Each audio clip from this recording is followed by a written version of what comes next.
Probably never. And you must be thinking, why would some kind of a doctor tell you that? Turns out, what we have been made to believe for the past 100 years isn't completely clear. And today, I've got you someone special on the show to challenge some of those common misbeliefs that we have spread throughout the world. Today on the podcast, I have an orthopedic surgeon, a athlete, a public speaker, a author, a consultant, a podcast host, and entrepreneur. Shawn Baker, welcome to the show. Hey, thanks for having me. It's a pleasure to get a chance to speak to your audience. It's a pleasure to have you. I've been wanting to talk to you for a while now. And you're a doctor. And for sure, you did not learn how to be carnivore or follow the carnivore diet in med school. Am I correct? Why did you decide to ignore this nutritional advice for the past 100 years and in some way decided to piss some people off? Is it because you're really tall and muscular, or maybe you've been an athlete? Well, I mean, I didn't choose to eat food intentionally to make people mad, although some people seem to be mad about what I eat. As a physician, I've got several decades practicing as a physician. Nutrition was never something that, we really learned, particularly as an orthopedic surgeon. Nutrition has a very limited role in your practice. I mean, the only sort of time you actually think about is if you have a patient who's malnourished and they're not going to heal very well. Beyond that, you don't really think much about nutrition. And so I came to nutrition for simply the purpose of my own health. And as you mentioned, I've been an athlete my whole life, and I'm still an athlete, still compete. I found that after I got about 42, 43 years in, I see my health starting to decline, and despite the fact that I was still training very aggressively and exercising very regularly. And so I started playing with different dietary strategies, and I kept experimenting and seeing which gave me the objectively and subjectively the best results. And ultimately, after about 7 or 8 years of trying different diets, I kind of stumbled across a group of people that were doing this all meat diet, which I thought was patently absurd, quite honestly, when I first heard of it. But it was compelling enough for me to just try it. I was open-minded enough to try it. And when I did, I was quite surprised at how well I felt, how well I performed, and how the lingering sort of chronic health issues that I've been dealing with kind of resolved. And so that, to me, was very curious, and I wanted to learn more about it. So I kind of spent, a lot of time researching, learning about this, and then for whatever reason, I inspired some other people to try it. And now we have a community of tens, if not hundreds of thousands of people that have now experienced this and like me, have seen remarkable improvements in their health. This obviously goes against most of the nutritional dogma that we've been sort of, and I think the reason for that is we just don't have any data on what a meat-based diet looks like. I mean, most people will conflate a Western diet, a standard Western diet or standard American diet, if you will, which contains, yes, it contains some meat in it, but it also contains an incredibly high amount of ultra-processed food, sugars, fine grains, these industrial oils that have been added to our foods, all to preserve those artificial and natural flavorings and multiple, dyers and gums and thickeners and all these things that we're probably not well designed to deal with. Whereas meat we've been eating for as long as we've been human beings. I mean, we can go back and look into the historical texts, religious texts, and see references to meat eating. And if you believe in an evolutionary theory, then we've got evidence showing that humans have been eating meat for as long as we've been humans, which is about 3 million years, going back to Homo habilis. And certainly Homo sapiens, which go back 300,000 years, have been always eating meat. So, I've been open-minded enough to look at the results. People will complain that there's no data on this diet, and therefore it must be a bad diet. However, the good news is we've got data that's coming out. In fact, Harvard University is about to publish a study on about 2,000 people that are doing this diet for 6 months or more, and they've got one person in the study that's been doing it for over 28 years. I've been doing it for 5 years, and I continue to thrive on this. And the results of that study show that, for instance, with diabetics, 92% of the people came completely off insulin. 100% of the people came off all other injectable medication, diabetes. 84% of the people were able to quit all oral medications, including things like metformin, which is a very commonly prescribed drug. The inflammation marker went down, signs of heart disease regressed, blood pressure normalized, weight loss improved, triglycerides improved. All these great improvements are seen. So I think our beliefs around nutrition are based upon what we call nutritional epidemiology, which is basically just survey data. What do you think you remember you ate for the last year? It's called a food frequency questionnaire, which basically they'll give you a 20-page booklet of things you think you remember you ate, and you try to do the best you can to try to remember what you ate over the last 6 months or a year, and no one can do that accurately. And data that they utilize is clearly inaccurate at best, and many people will embellish how much fruits and vegetables they eat and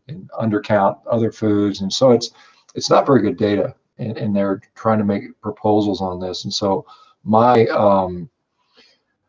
belief, and I think it's a well-justified belief, is that we don't have good data on what diet makes us live longer or not have heart disease or cancer, but we can certainly gauge when we're sick and when we're not sick, and we can see that within relatively short order. We can be a diabetic with a hemoglobin A1C of 12 one day, and then 3 months later we can have normal blood glucose and not require medication. That's clearly demonstratable, and if we can continue to do that, that should be our goal, and not trying to project, well, we don't think you should eat this because we think you're going to get cancer in 20 years, because we don't really know that, and we have no way of really knowing that.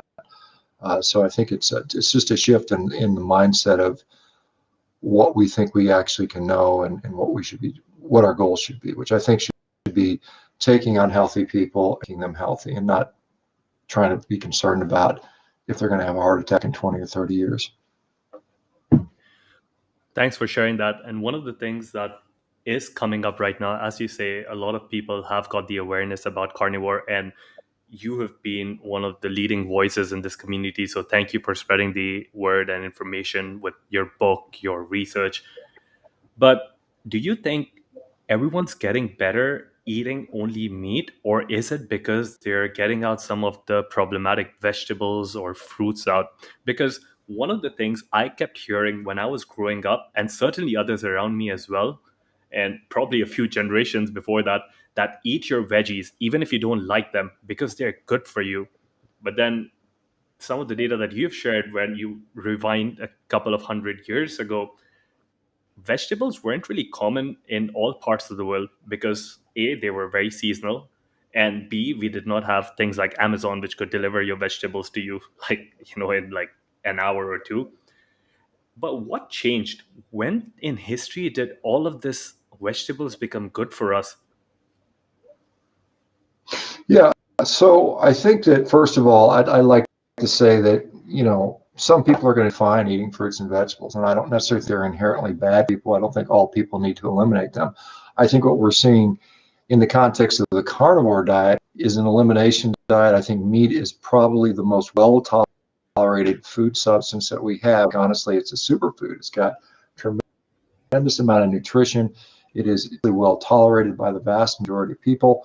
But I think, when we look at the creation of the field of nutrition science, the American Dietetics Association was created back in 1917, and it was largely founded by a group of dietitians at the time who were members of what's called the Seventh-day Adventist Church. The Seventh-day Adventist Church is, as part of its principal guides, are vegetarian. They're very vegetarian based, and so they have this belief from the very outset, nutrition, that meat was somehow evil. It created lust and these sinful thoughts, and therefore it should be banished from the diet. And so this is the framework from which nutrition science was created. That has been kind of the undercurrent ever since. There are a lot of people that go into nutrition that have these religious convictions, and they don't necessarily declare them, or even feel that it's necessary to declare them as conflicts of interest, when clearly that bias shows through in what they believe in their research. Um, we've got clear evidence from societies around the world, whether those are the circumpolar populations like Inuit or the Sami in northern Finland and Russia, and the Nene and the Nilotic African tribes like the Maasai and the Dinka, and the Mongolian tribes, and the Gauchos in South America, and so on and so forth. These populations were largely free of chronic disease, had good quality of life, and they lived on essentially meat-based diets. I mean, they may have had some seasonal berries and occasional things beyond that, but generally they were eating a pretty meat-heavy diet, and they did very, very well. In fact, and I would challenge any of your listeners to do this, just look at Hong Kong and Google Hong Kong's life expectancy. And what you'll find, is it'll be, Hong Kong has the highest life expectancy in the world for the last 2 or 3 years in a row. And then go on and look at Hong Kong meat consumption. And what you'll see is Hong Kong eats more meat than anyone else in the world. The Hong Kong Wow. person eats something like 700 grams of meat per day, which is about a pound and a half, which is far more than so for instance, the average American, and we're supposed to eat a lot of beef, eats around a day, which is not very much. I mean, a 2-ounce serving I 20 times that much for You'd, breakfast yeah, today, you'd quite probably have honestly. more than that in one meal. Yeah, well, I do. I mean, I literally eat. I literally eat probably 25 times the national average of beef. And if it were something that were the worst food in the world, then I probably should be dead. But instead, I'm lean.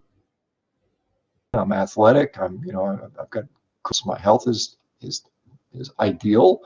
I mean, you'd be hard pressed to find too many, guys that are 55 years of age that, are as physically active and fit as I am. And so, I mean, I think it's something that we just got it wrong.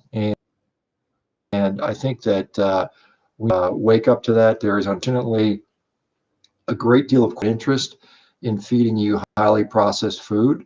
And, it's very profitable for them to convince you that meat is bad for you or bad for the environment. And therefore, you'll want to give it up and then eat their highly processed food, which they make at a tremendous profit. They've got cheap ingredients. They can scale it very easily. They don't have the headache and hassle of dealing with ranchers and farmers, and they make it all in a factory, and they can tell you it's the best thing for you. But I think time and time again we see where when we try and mess with our diet through lab creations, it always seems to go worse. I mean, I think one only has to look back at margarine to see the and yet there are still people that promote the health benefits of margarine. But I think at this point, most people are aware that margarine has been a disaster for health. And I think the same thing we're going to see with these plant-based fake meat analogs that we've got Yeah, coming I was going to say the along. Impossible Burger is one of those plant-based fake meat burgers that every restaurant's just been putting up on their menus now. Yeah, and it's interesting, the marketing, because I've got a friend who is an executive at one of these large hamburger places, very upscale hamburger place. And he said that Impossible Burger paid them several $1,000,000 to put that on their menu.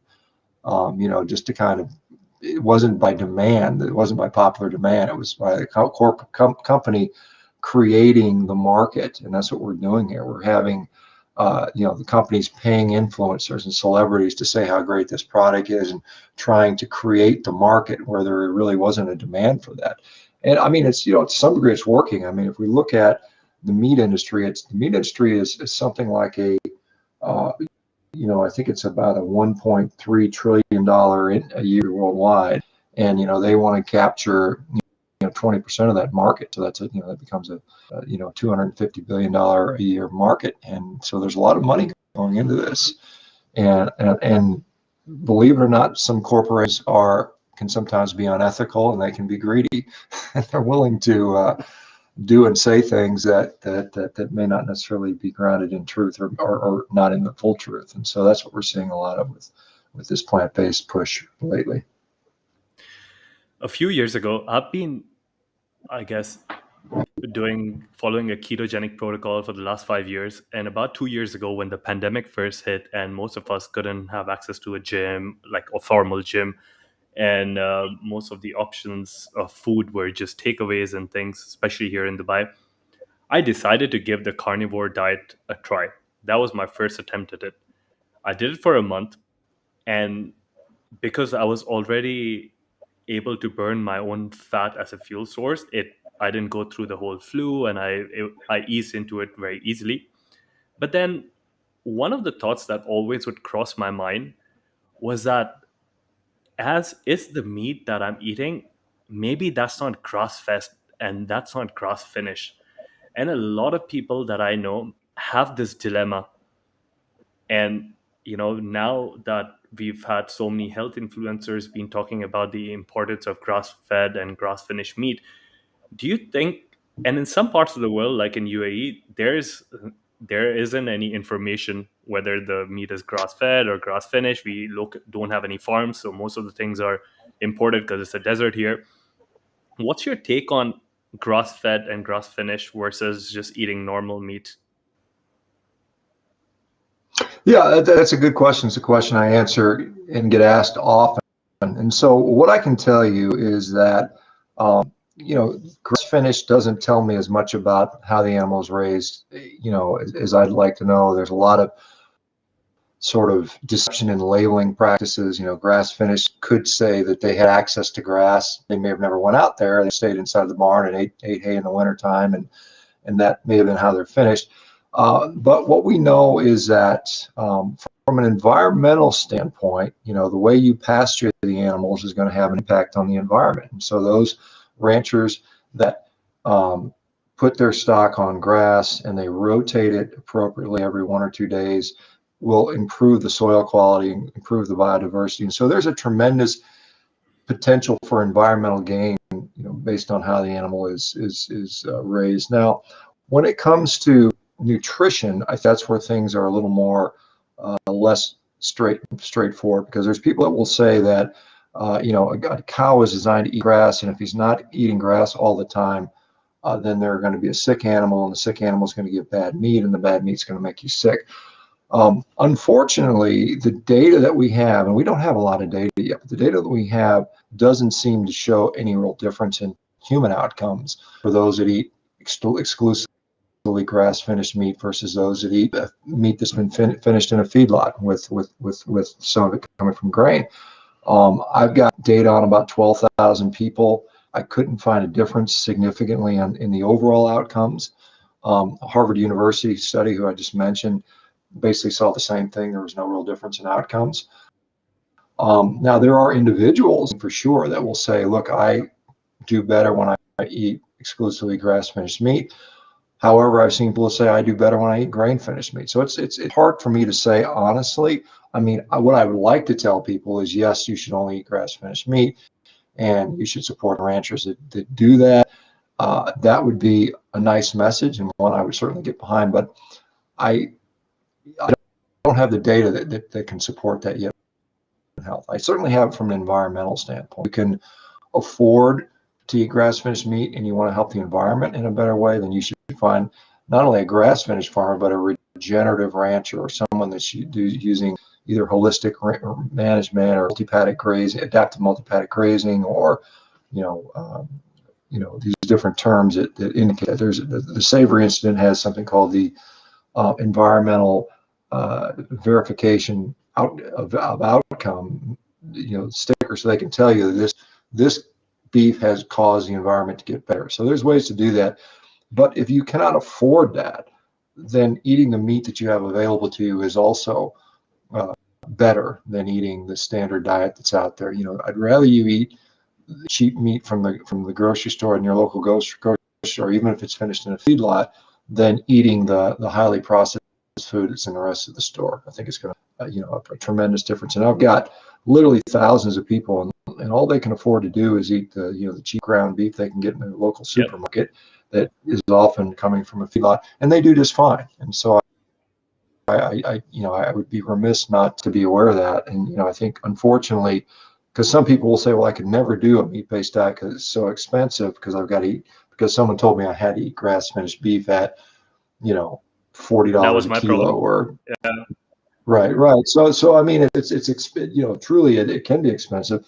Now I think food we probably undervalue and underpay for. I mean, if we look at the amount of money they used to pay for food relative to their income, it was Hmm. something like 30% of their income back, turn of the 20th century, and now it's like 5 or 6%. So, there's a point where you say, okay, maybe I don't need this new pair of tennis shoes. I'd rather spend more money on a better quality diet, Quality and I think nutrition. Yeah. that's right. So that's a calculation everybody has for themselves. And like I said, I would rather drive around in my old pickup truck and eat good meat than, have a nice car and have a crappy diet and crappy health. Hmm. What's your take on?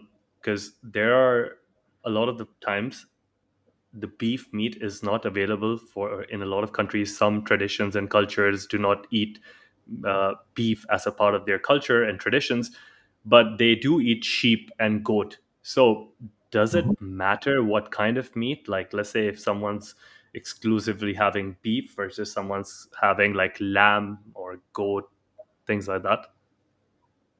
And if particularly, we've got a lot of people that do this diet in India, which would be one of those places where, Yeah.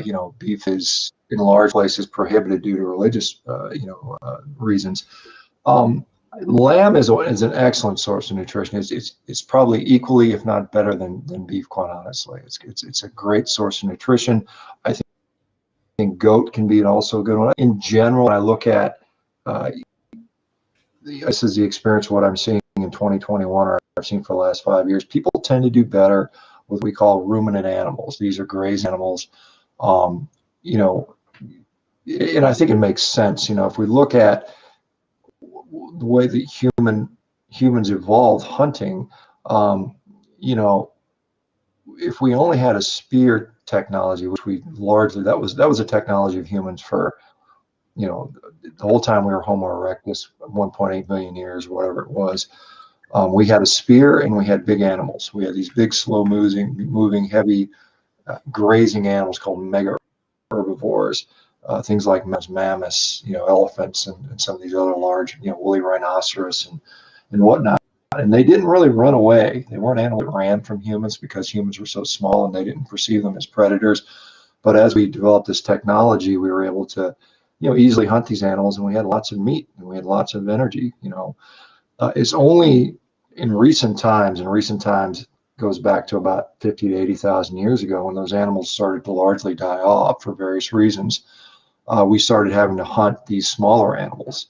And then we had to develop, range technology, bow and arrow, the atlatl, and, which was a kind of a long, extension of the arm, which you would Yeah. throw projectiles.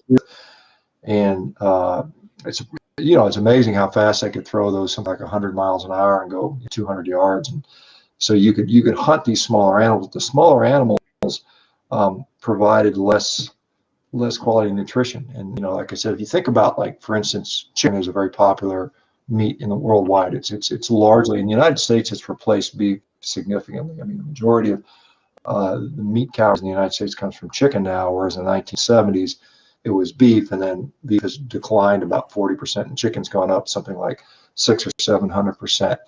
But chicken, if you think about it, if you were an ancient human and you had a spear and you had to get all your food from chasing birds around with a spear, you would go hungry pretty quick. Hmm. So I were kind of naturally, just trained to eat these bigger animals. And so I think that's why so many people gravitate towards these large ruminant animals, whether they're cow or, lamb or goat or Bison. elk, deer, bison, those types of things, which, again, you just get more meat per amount of effort you have to do. And but I mean, to answer your question, you can do fine on lamb, you can do fine on goat, you can do fine on bison, you can do reason. I think I've seen people do reasonably well on pork and eggs and some of these other things, even chicken to some degree. I do think for getting some amount of red meat in the diet is often seems to be very important.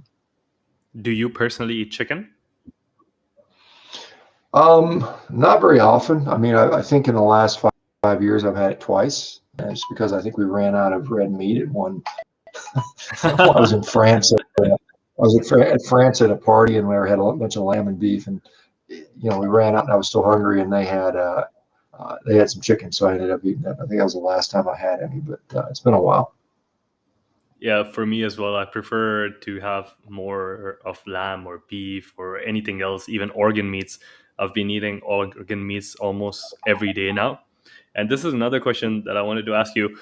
Everyone's talking about the benefits of organ meats, and I've seen some really good data on how nutrient rich organ meats can be. But do you think it's something that you can eat like quite often, let's say 3 to 4 times a week or more? Yeah, I mean, clearly organ meats have a lot of their vitamins. I mean, they're packed with nutrition. They have some nutrients, vitamin A, vitamin C. They're high in iron. They're high in protein. And depending on, some of them, each organ has a little bit different nutrient profile. So they're definitely beneficial to eat. You can eat them. I think you can eat them every day, 3 times a week if you want.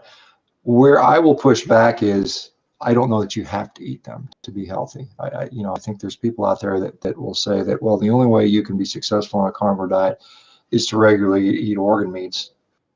And unfortunately, just got too many counterexamples of that not being true. I've seen literally thousands of people thriving, reversing their diabetes, coming off medications, and thriving for years. And it's not just for a month or two. It's 6 years, 7 years, 10 years, 15 years, without including the organ meat. So I don't think they're necessary. I do think particularly in the beginning, we have a lot of people that come into. They may even be obese, but they're nutrient deficient. They've got these nutrient deficiencies that come from just eating basically junk food, which is, kind of, it's got plenty of nutrition or any significant nutrition. And so they may be nutrient depleted a little bit. And so in the beginning, they may crave and eat organ meats, and they do that. And it helps them. And then after a time, they're like, okay, I don't really need to do that anymore. Maybe during times of stress, there may be some other examples where someone, has had an illness, or they're under a lot of stress, and they may find that their nutritional requirements go up a little bit. And so those may be times to include those things. But yeah, I mean, I don't really find there's a problem with eating them. But like I said, the only thing I push back is when people say you must include them. Quite frankly, I rarely eat organ meats. I mean, I don't think the last year or two, and I do this fine. Yeah, thank you for sharing that. That definitely clears a lot of confusion out. And you mentioned about vitamins and things. So let's go on to the topic. We know that humans cannot make vitamin C, and vitamin C is essential for so many other things like collagen synthesis, forming carnitine. And in the past 2 years, everyone knows vitamin C for its antioxidant effects, modulating the immune system. And I guess by now, 70% of the world wakes up in the morning to drink a packaged source of orange juice, which is high in vitamin C, or probably people who are a bit more fancier, they might be squeezing fresh orange juice out in their fancy machines. But then I have never heard someone say, oh, I'm going to have my meat and that's going to fill up my vitamin C. And probably many people who are listening to this right now have put down their orange juices. So tell us, how does eating an all meat diet can kind of like fill up the gaps on some of those essential vitamins that we need? Yeah, so that's a great question, because if you look at, like, say, a diet that is, you can certainly look at these recommended daily allowances for vitamins and minerals, and you can take um, an animal based diet, I'll say, and you can fill in those holes. You can say, well, if I eat meat and I include a little bit of dairy, and I include some seafood, and I include certain organ meats to a certain concentration, I can hit 100% of the RDA requirements. I can make that happen.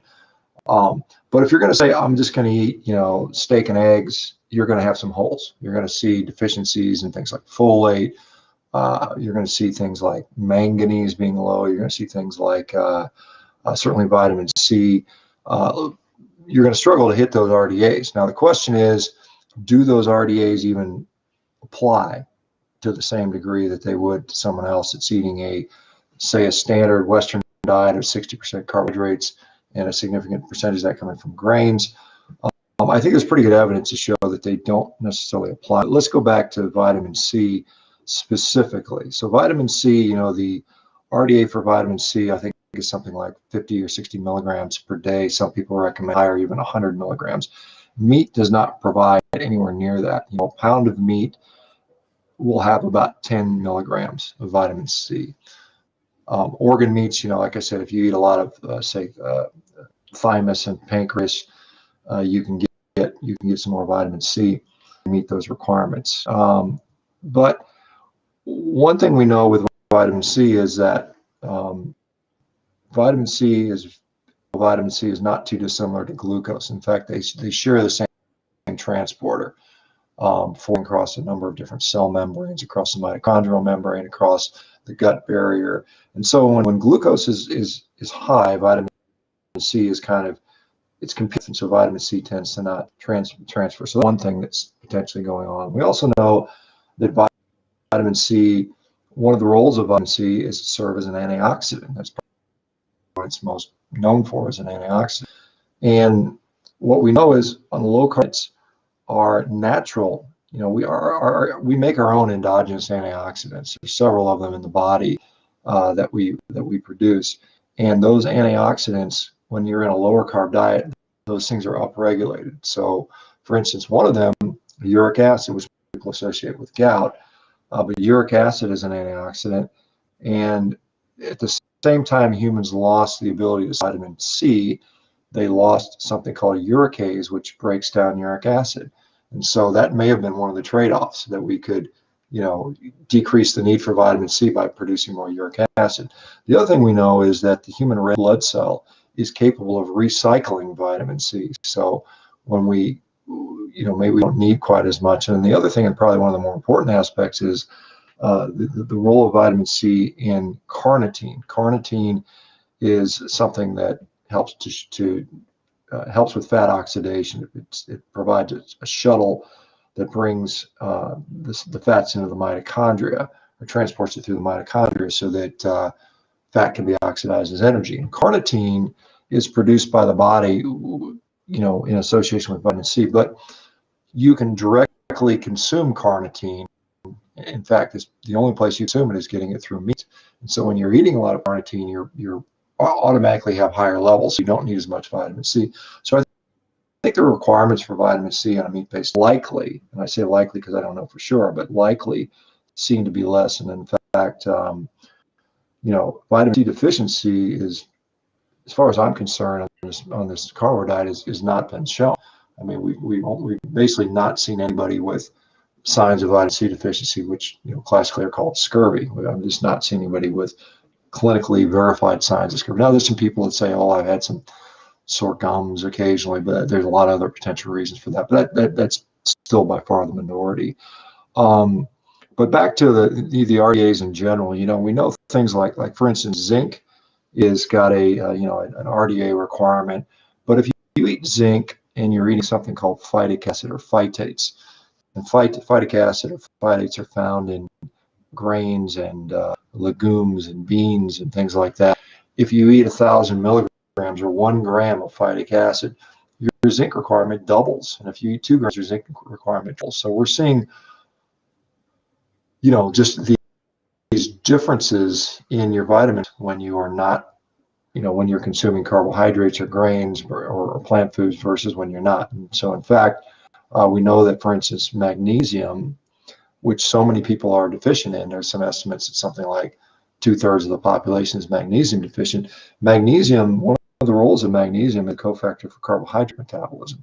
And so it's postulated that eating a high carbohydrate diet is chewing up all your magnesium, and therefore you make more magnesium on a carbohydrate-based diet than you would on a diet that doesn't include carbohydrates. So there's a lot of thoughts on these vitamins. At the end of the day, I mean, I should be having medical symptoms from, vitamin C deficiency and folate deficiency and all these other things, and yet I'm, literally breaking world records as an athlete and, doing things that the average person in their 50s is just unable to do. So I'm unhealthy due to nutritional deficiencies, and I think we have to look at how we define those things, because most people would argue, I don't look like someone who's nutrient deprived. Definitely not, and especially when someone sees your workouts and the kind of things you do out there, definitely not nutrition deprived.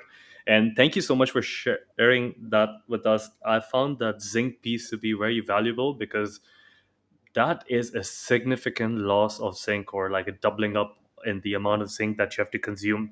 And most of the people that I know will have a lot of phytic acid just because they don't know what phytic acid is to begin with, and oxalates and things like that. Now let's move on. One of the other biggest challenges that people in my part of the world are facing is high cholesterol.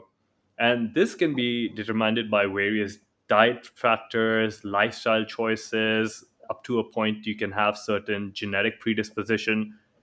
But everyone is worried about cholesterol, and about 90% of them, give or take, don't really know what cholesterol is, what's its function in the body, and probably, when they talk to their doctor or nutritionist, maybe even personal trainers, they have made sure that people understand that red meat will significantly increase their cholesterol levels. So what's really going on? What's the deal with this whole cholesterol thing and red meat? Yeah, well, I mean, certainly, I think the cholesterol topic is it's not a black and white, straightforward topic. And so, as we know, cholesterol has a role in its body. We don't have cholesterol. Cholesterol is not there to kill us. I mean, cholesterol is part of every single cell membrane in our body. It's a precursor for many of our hormones, including vitamin D, and estrogen, progesterone. It's a part of the central nervous system. Our brain uses something like 25% of the cholesterol in the body is dedicated to brain utilization. So cholesterol is incredibly important. Our liver makes cholesterol. I think 80% of our cholesterol is liver. Diets that are high in fat or higher meats can increase cholesterol. I've certainly seen that in many people.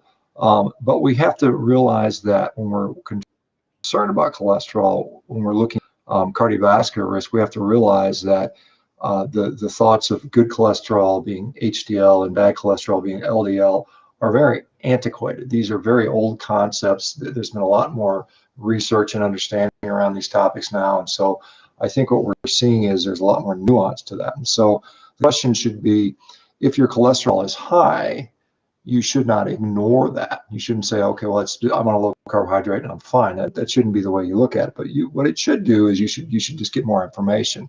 So what information would you want to have? Well, you want to know something about the nature of that cholesterol. What do the particles look like? Are they small particles? Are they large particles? Small particles tend to be more atherogenic than the large particles do. It doesn't mean that the large particles can't cause any atherosclerotic or can't contribute to that, but they're less likely to do so than small ones.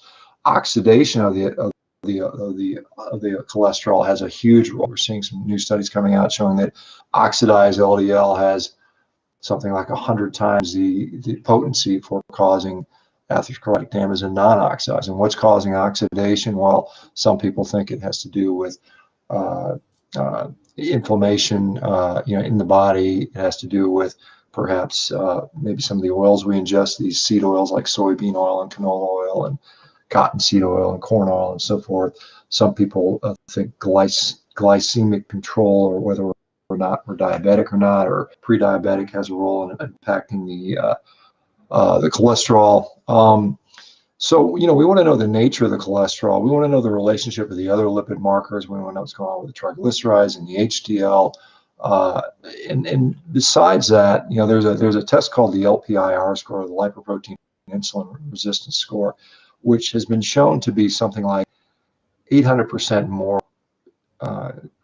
It contributes almost 800% more towards cardiovascular disease than does straight up LDL cholesterol. So there's more things you should know. And if you're over a certain age, you can start to look at the vessels themselves. So if you're over age 40, many cardiologists will suggest something called a coronary artery calcium scan, which can show you if the vessels in your heart have shown some damage already.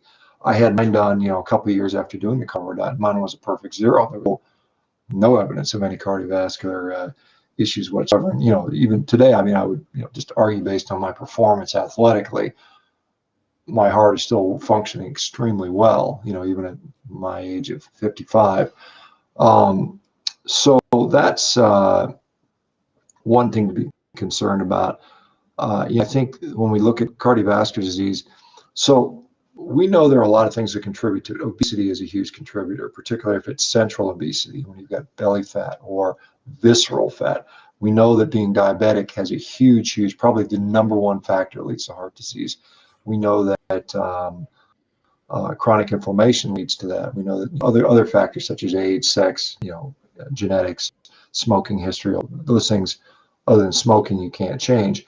And so you have to look at the whole picture. And I think it's not something you should ignore, but you should get a comprehensive look at everything else. And so if you go on a carnivore or a meat-based diet and you're obese and you're diabetic, and all of a sudden you are no longer obese, you've lost your belly fat, you've lost your visceral fat, your inflammation goes away, your blood pressure normalizes, and your diabetes goes away, I don't care what your cholesterol has done.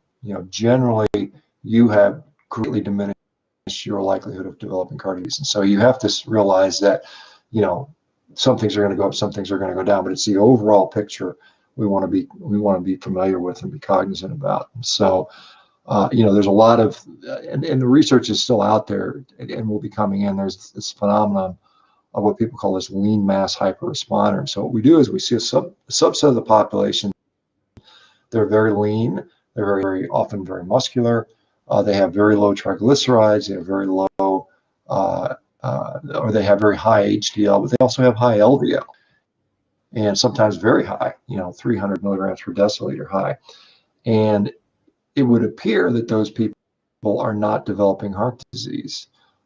There's some anecdotal evidence to show that, but there's a study that is being done on that hopefully will be published next year or two that'll give people more, at least more confident in that category. I don't think the doctor is going to next week or even one study is going to suddenly start saying, well, you don't need to worry about your cholesterol anymore. But you as a patient need to take care of your own, you need to invest in your own health and understand what's going on and learn more of this, because quite frankly, I don't know what the situation is in Dubai, but I can tell you in the United States, many physicians just don't have time to delve into all these nuances. They're just too busy, and and the system doesn't necessarily allow for, a dissenting opinion, or even, if you don't fit the mold, then sorry, we're gonna make you fit the mold regardless.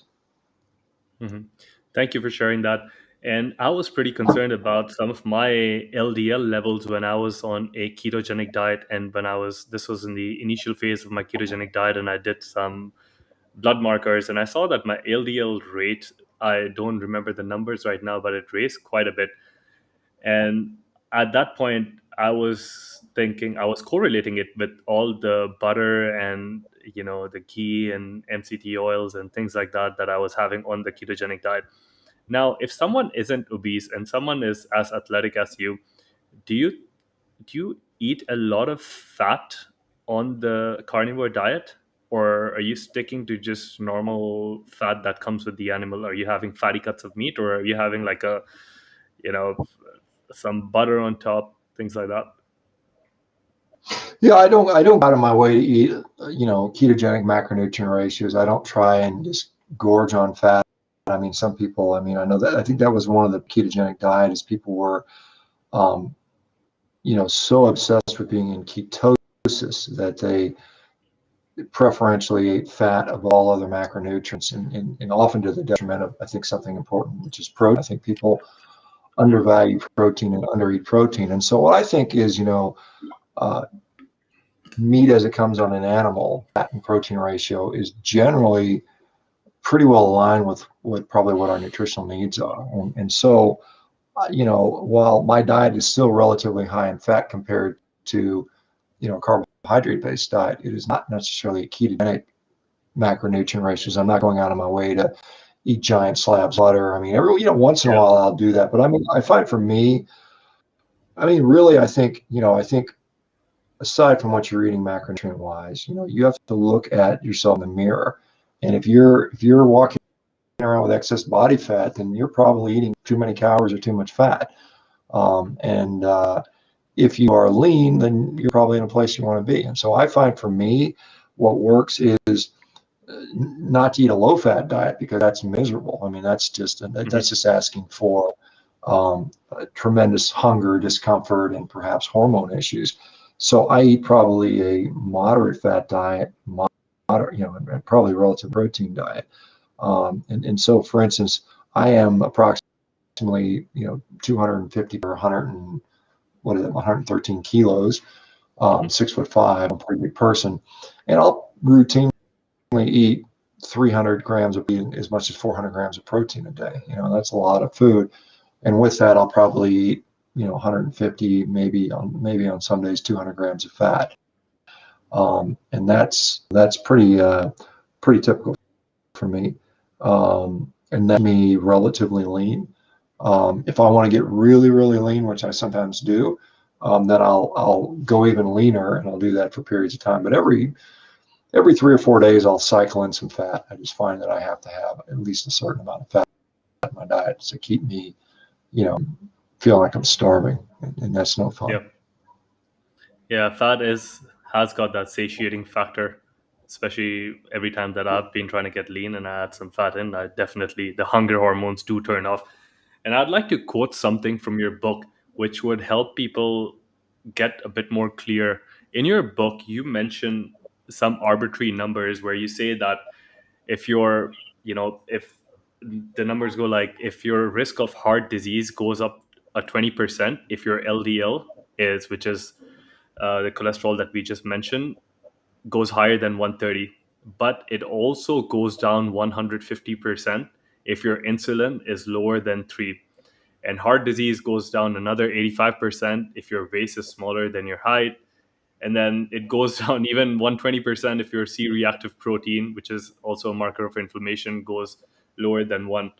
So, just so people who are listening to this can kind of imagine that cholesterol is not the end all be all, and there are things that Shawn mentioned which are equally as important as being having a lot of cholesterol rather.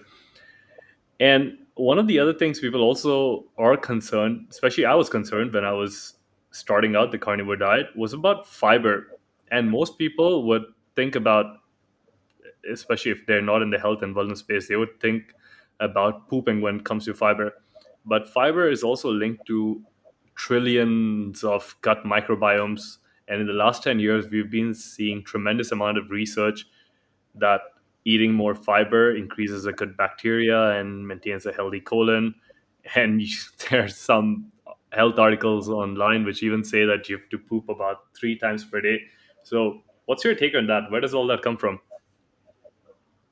Well, I mean, I think the sort of belief in the beneficial effects of fiber, and I think there are some, and I think it's context dependent, but I think, you go to Dennis Burkitt, a physician who traveled Africa early part of the 20th century, observing the lack of chronic disease among Africans. He attributed that to their high fiber consumption.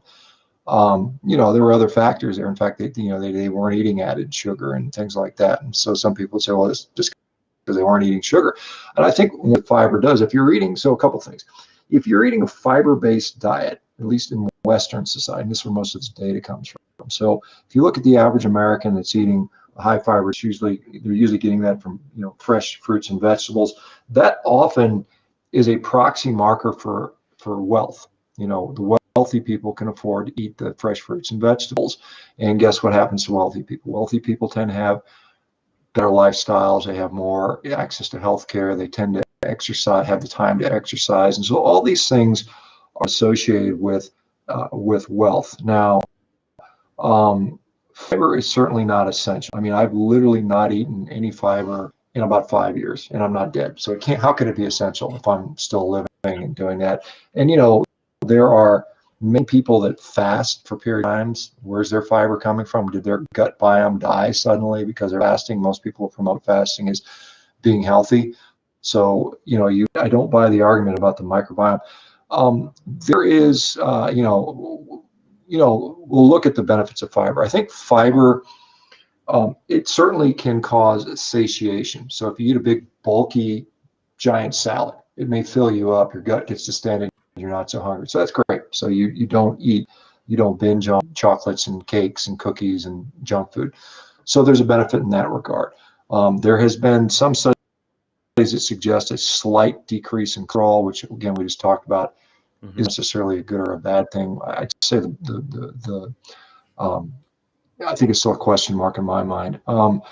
There's other benefits of fiber are things like glycemic response. So if you eat an apple, your blood glucose is going to go up less than if you eat apple juice. If you have the same number of grams of carbohydrates in apple juice versus an apple, the fiber is going to blunt that response. So you have less of a glycemic swing, which many people think is a good thing. So there are some benefits to including fiber in the diet in context. So in context of a standard junk food diet, the more fiber you eat, probably going to be healthy. Now, when we're looking at a meat-based diet where there are no simple sugars or high refined carbohydrates, some of those benefits they're not going to be there. When we talk about the gut, and so the latest thing that we talk about the gut is, well, the microbiome feeds on fiber and produces short-chain fatty acids such as butyrate, which seem to have a protective effect on the colon or the cells lining the colon called the cholanocytes. And there certainly is some truth to that, or maybe some truth to that, but those short-chain fatty acids can be produced by the digestion or the breakdown of proteins. We see things like propionic acid, acetic acid, methyl butyric acid made by protein fermentation or protein putrefaction. And then also when we're on a low carbohydrate diet, we often produce something called ketone bodies. And one of those is called beta hydroxybutyrate, which sounds very much like butyrate. And it is. It's just a hydroxyl molecule or an OH molecule different. And that OH molecule can come on and off very easily. So it's a reversible reaction. And so that the benefit of butyrate to the colonocytes is because it's converted in beta hydroxybutyrate anyway, and that's where the benefit's coming from. So if you're on a ketogenic diet or a low carb diet or a carnivore diet, you're producing this butyrate anyway through the liver, and so you get those benefits regardless. The other thing I would point out is for those people that say that you must these short chain fatty acids coming from the fiber in the colon to have a healthy body, right? Healthy in general. Well, there's people that don't have colons. I mean, in fact, humans are one of the few creatures that can live without our colon. And there's people who've had their colon removed for different reasons, whether it's inflammatory bowel disease or cancer. And very often, those people will live a long, healthy expectancy without any of that microbiome. So again, it's one of those things where there's a lot of data that sort of points away from that being the true answer. Also, we've seen microbiome studies on meat eaters like the Inuit who've had their microbiome analyzed, and they see that the diversity of their microbiome is just as diverse as anyone else's. And so again, these are myths about you need plant material to have a diverse microbiome.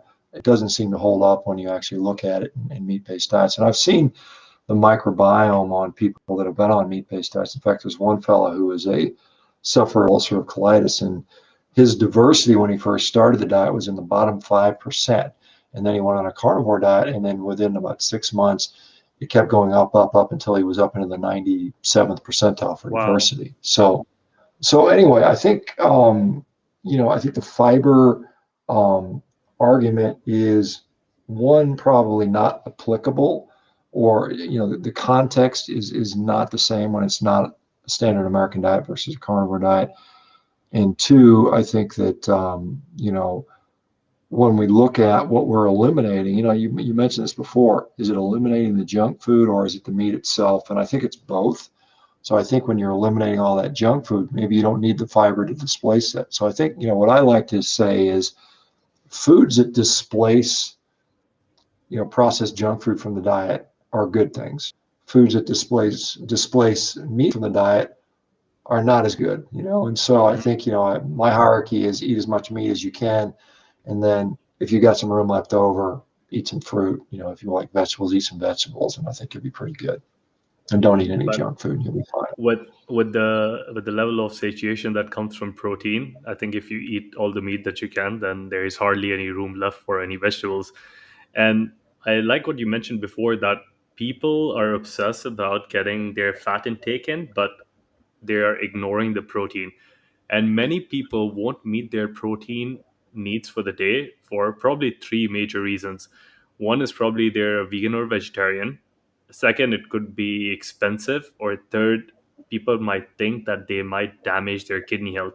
And about 10 years ago, when I was bodybuilding as a hobby, I would go out with my friends and order the classic chicken breast almost all the time. And many of my friends also showed me this concern about kidney health. Now, we know that on the carnivore diet, you're having a lot of protein. How does this affect your kidneys? Yeah, that's another misconception. So the belief that protein harms the kidneys goes back to, I think, about the 1980s. There was a Dr. Brenner, who was doing studies on lab animals, or I think mice and rats specifically, and he saw that high protein diets in mouse models was indeed associated with damage to the kidney itself, or the units of the kidney.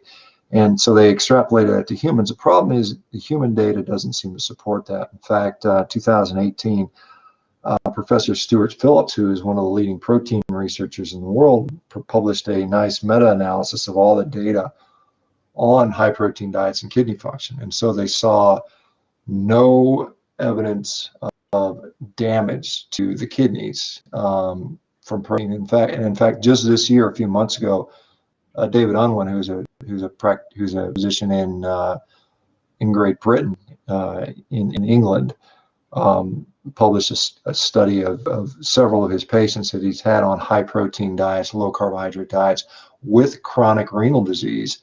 And he showed actually a reversal of disease by going on a high protein diet. And so the misconception is that when you have kidney failure, you're protein in the blood, or into the urine rather.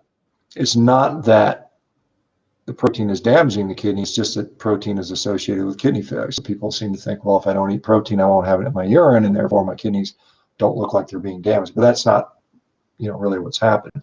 The kidneys are being damaged by diabetes from too much excess glucose in the blood. Some of these, again, these refined carbohydrates, these refined seed oils seem to be damaging it. There's other studies that show replacing refined carbohydrates and polyunsaturated fatty acids with protein improve kidney function. Uh, One of the thoughts is that, well, more protein stresses the kidneys, and the kidneys respond by getting bigger. And there's truth to that. But it's just like when your muscles are being stressed, um, your muscles get bigger. Is that Mhm. did the muscles get sick because they got bigger? No. In fact, if you look at populations like Inuit, they had much larger kidneys than other people because they had a lot of protein. Their kidneys weren't damaged by anyway. When a woman gets pregnant, her kidneys will get bigger because her blood flow increases because she needs to produce more blood for her growing baby, and so her kidneys enlarge. That's not damaging the kidneys. If you take out someone's kidney for a kidney donation, the other kidney will grow to compensate for the increased blood flow that it has to deal with. And so this thought that stressing the kidney and causing it to grow is bad for it is not really grounded in anything that's credible. In fact, if you talk to most nephrologists, or many nephrologists, understand that protein does not damage kidneys. Thank you for clearing that out. I think a lot of people are going to find a lot of value from this, because one of the concerns, especially in this part of the world, is with this misconception that protein damages kidney. Now, Shawn, I could go on talking to you forever, man, but I know I respect your time, and I know you're in the middle of moving houses, so we will be ending this podcast soon. But my last question to you is, if you had a time machine and if you could go back to your younger self, knowing all that you know right now, and if you could give yourself one piece of advice, what would that be? And this doesn't have to be about health, nutrition, buying a Bitcoin or something like that, but it could be about anything, right? So what would that Yeah, be, well, I knowing mean, everything you know? yeah, I mean, obviously, going on Bitcoin when it was 2 cents would have been a wise thing, I think, Yeah. probably. But yeah, I mean, like I said, I mean, honestly, it's tough because I don't know if I would have listened to myself. When I was 22 or 25, I was pretty set in my ways, and no one's going to convince me anything. So I don't know if it would have been any good, even if I could say, "Hey, I'm in here from the future."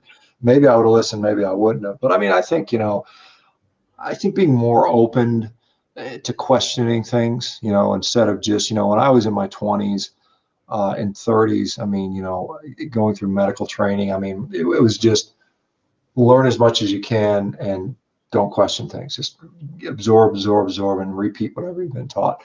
Unfortunately, a lot of what we learn and what we're taught it ultimately ends up being inaccurate. So you should maybe learn to be a critical thinker and to evaluate things in a way that makes sense to you, other than just accepting everything at face value. Because like I said, a lot of the things I held as beliefs have turned out to be either inaccurate or just completely opposite of what ultimately happens. And so I think you should um, you know whatever you're looking at, look for verifiable results. And I think health is a very easy one to look at. I think it's pretty easy to see.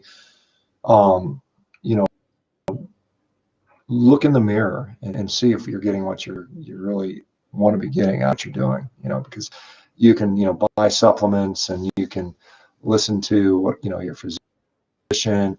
And if you're not getting the results, then you need to question the advice and maybe take a different route. Don't be afraid to change gears and take a different route. Amazing. Thank you so much for that. Thank you so much for all the work that you've been doing, all the research that you've provided to the world. Your book is fantastic. Your podcast, everything. Thank you so much for all the work you've been doing. I appreciate your time and your effort. And thanks for coming in today and talking to the audience. Well, thank you. My pleasure. Appreciate it. Your folks will find it useful. And I guess most people listening will be in Dubai, I assume, or I don't know. Yes, they are mostly in Dubai and in the sub Indian continent. We have some people from Turkey coming in, mostly people from India and UAE. And yeah, they'll find this very valuable. And thanks again. And this is me, CJ, signing off from the Shift with CJ podcast. Everyone who's listening, have an energetic day, a week, a lifetime ahead